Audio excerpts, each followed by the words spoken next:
ভারতের এই ট্রেনে চাপতে লাগে না কোনো টিকিট। কোথায় রয়েছে এমন আজব ট্রেন? জানুন। হ্যাঁ, শুনতে অবাক লাগলেও এটাই সত্যি।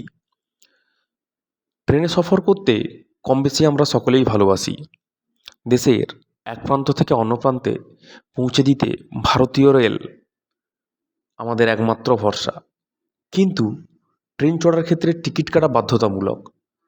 কিন্তু ভারতে এমন ট্রেনও আছে যেটির জন্য এই নিয়ম খাটে না, কারণ সেই ট্রেনে উঠতে কোনো টিকিট লাগে না।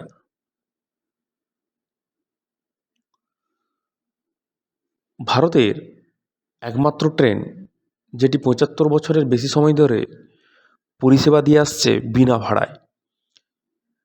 এই উত্তর খুঁজতে হলে আপনাদের ফিরে যেতে হবে অনেক পেছনে। সময়টা তখন ১৯৪৮ সাল। তখন হিমাচল প্রদেশ এবং পাঞ্জাবের মধ্যে তৈরি হচ্ছে ভাগড়া ও নঙ্গল জলাধার। সেই জলাধার নির্মাণের জন্য প্রয়োজন ছিল ভারী যন্ত্রপাতির এবং লোহালক্করের। কিন্তু পার্বত্য পথে কীভাবে সেই সব মালপত্র আনা হবে, সেই ভাবনা থেকেই জন্ম এই রেলপথের। তারপর থেকেই শুরু এই ট্রেনের চলাচল।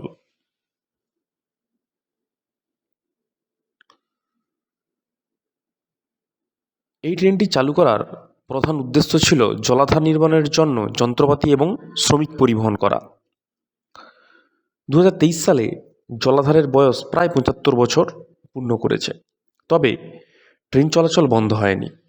১৩ কিলোমিটার রেলপথের যাত্রা শুরু হয় পাঞ্জাবের রূপনগর জেলার নঙ্গল থেকে এবং একাধিক গ্রামের উপর দিয়ে গিয়ে এই ট্রেন পৌঁছয় হিমাচল প্রদেশের বিলাসপুর জেলায়।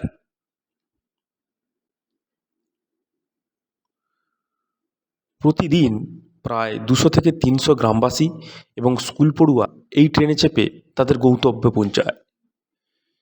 এই ট্রেন কামরাগুলি কাঠের তৈরি এবং ডিজেল ইঞ্জিন চালিত ট্রেনটি সারাদিনে একবার যায় এবং বিকেলে ফিরে আসে। সূচনার পর থেকে একদিনও বন্ধ হয়নি এই ট্রেনটির পথ চলা। গ্রামের আবেগের সঙ্গে জুড়ে রয়েছে এই ট্রেনটি। কিন্তু কেন এখনও এই ট্রেনে যাওয়ার জন্য ভাড়া নেওয়া হয় না? কারণ ট্রেনটি রক্ষণাবেক্ষণের দায়িত্বে আছেন ভাখড়া বিয়াস ম্যানেজমেন্ট বোর্ড। আর এই বোর্ডই বলছে আসলে এই ট্রেনের সঙ্গে জড়িয়ে সুদীর্ঘ ইতিহাস, গ্রামবাসী এবং রেলকর্মীদের আবেগ। এ শুধু ট্রেন নয়, তার চেয়েও বেশি কিছু।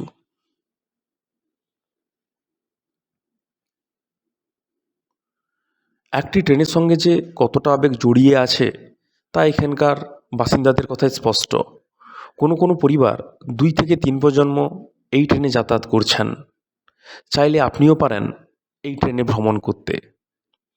তো এই শীতের মরশুমে একবার ঘুরে আসুন এই ট্রেনের সাক্ষী থাকতে।